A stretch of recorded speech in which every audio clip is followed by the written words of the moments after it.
المطارنة والأساقفة والكهنة والشمامسة وكل الشعب المحب للمسيح اتفقنا جميعا بطيب قلب فانتخبنا الأنبا شنودة بابا وبطريرك ورئيس أساقفة للكرسي الرسولي كرسي القديس مرقس الإنجيلي. As an accomplished scholar in Christian education, a steadfast devotee to the monastic life, a true shepherd to the flock, a fervent preacher of the word to all nations, and laborer towards peace and unity, His Holiness Pope Shinoda III has ushered the Coptic Orthodox Church into a prolific era.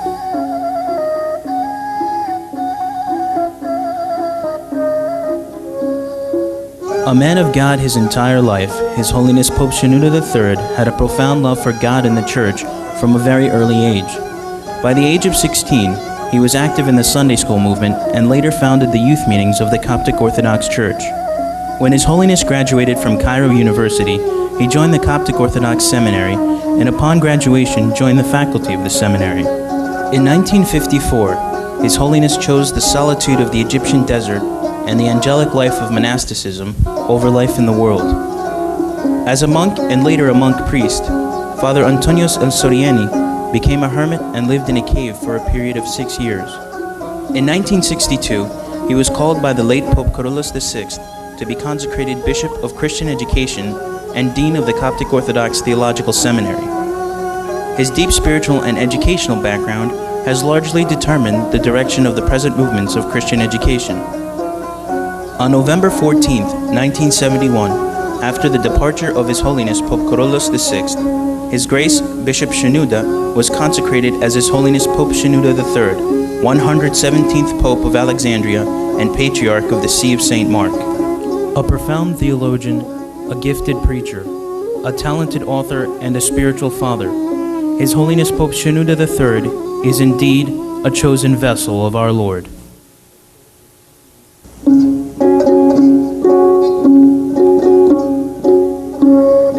Although His Holiness has traveled the world over, his heart remains that of a simple hermit.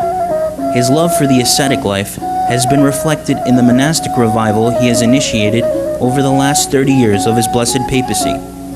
His Holiness has been instrumental in rebuilding and renovating many deserted monasteries that had previously been neglected.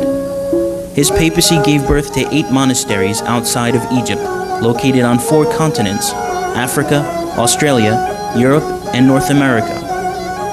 His Holiness's zeal for the ascetic life has inspired many within the Church to answer the call to consecrate their lives and serve God through the monastic life.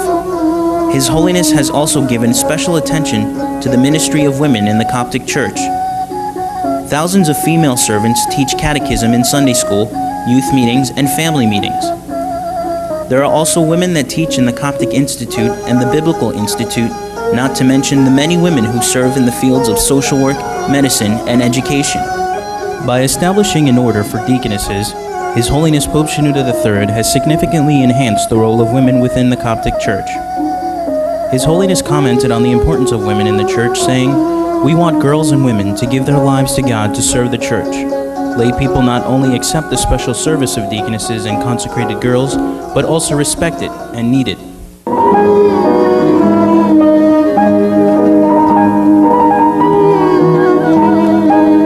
As head of the oldest and largest church in Africa, His Holiness Pope Shinoda III has made it a priority to extend the apostolic mission of St. Mark across all of Africa. In June 1976, His Holiness ordained His Grace Bishop Antonios Marcos, Bishop of African Affairs. Then in June 1995, His Holiness ordained His Grace Bishop Bullis as Bishop for Mission and Evangelism. Both of their graces have tirelessly trekked the African continent, bringing all to the light of Jesus Christ.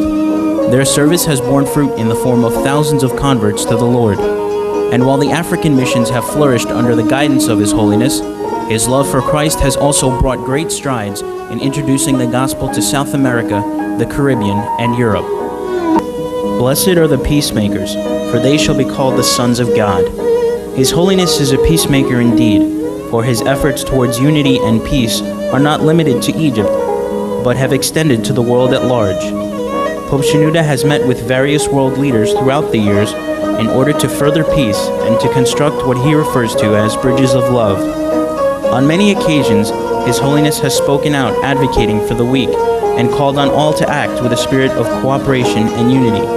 In recognition of His Holiness's international efforts, on November 16, 2000, His Holiness was presented with the UNESCO Prize for the promotion of tolerance and nonviolence.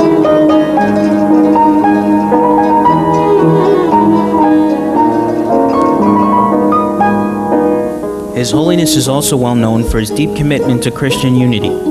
In all his ecumenical endeavors, he has stood out as a great Christian leader who can be described as the Saint Athanasius of the 20th century.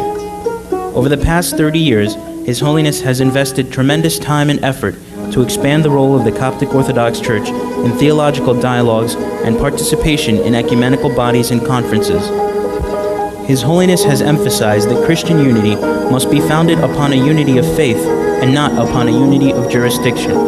To this end, His Holiness has initiated and closely monitored theological dialogue with the Eastern Orthodox Church, Roman Catholic, Anglican and Presbyterian churches, the Swedish Church, and the World Alliance of Reformed Churches. The restoration of full communion between the two families of Orthodoxy is particularly an ecumenical priority for Pope Shinoda. Following a series of preliminary consultations, His Holiness advocated the commencement of official dialogue between the two families of Orthodoxy. In early 1985, an international commission for the inter-Orthodox theological dialogue was established. In June 1989, His Holiness chaired the conference of the commission and guided the conference in adopting the Christological formula of St. Cyril of Alexandria. On November 12, 1990, following the historic meeting of the commission in Switzerland, His Holiness convened a special sitting of the Holy Synod, during which the Christological formula was ratified, the baptisms of the Eastern Orthodox churches were recognized, and an agreement was reached to begin the process of lifting the anathemas on the Eastern Orthodox fathers and councils. His Holiness has also worked to strengthen relations with the Catholic Church. In May 1973, His Holiness Pope Shinoda III paid a historic visit to His Holiness the late Pope Paul VI in Rome. This was the first meeting between an Alexandrian and Roman pontiff since the time of the Great Schism of 451 AD. Both popes signed a common declaration containing, among other things, a confession of common faith in the mystery of the Word incarnate. Following this historic encounter, a joint commission was established to explore the road to full intercommunication between the two apostolic churches. The efforts of the commission produced an agreed statement on Christology, which was signed by Pope Shinoda on the 12th of February 1988. His Holiness has also included the Anglican Church in his ecumenical efforts. In October 1987, His Holiness and the former Archbishop of Canterbury, the Most Reverend Dr. Robert Runcie, signed the first ever declaration between the leaders of the Coptic Orthodox and Anglican churches expressing mutual commitment towards full unity. In March 1990, His Holiness chaired the meeting of the Oriental Orthodox Anglican Forum and stated that all dialogue should be based on biblical teachings. Fostering amicable relations with other churches has been of great significance to His Holiness. His ecumenical work is much too extensive to comprehensively discuss here. Pope Shinoda has not only worked for unity with individual churches, but has also taken leadership roles in various international ecumenical organizations. He has given particular attention to the Coptic Church's involvement in the Middle East Council of Churches and the All-Africa Conference of Churches. In February 1991, His Holiness headed a delegation of 11 members of the Coptic Orthodox Church to the 7th Assembly of the World Council of Churches in Canberra, Australia. At the conclusion of the assembly, His Holiness was elected as one of 8 presidents of the World Council of Churches, representing the Oriental Orthodox Churches and the Middle East region.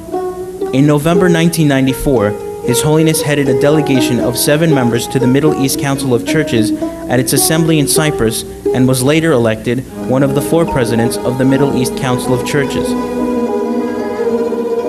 In no way can this small presentation wholly encompass the full magnitude and importance of His Holiness's work. We ask that God continue to bless us for many years with the treasure that is His service.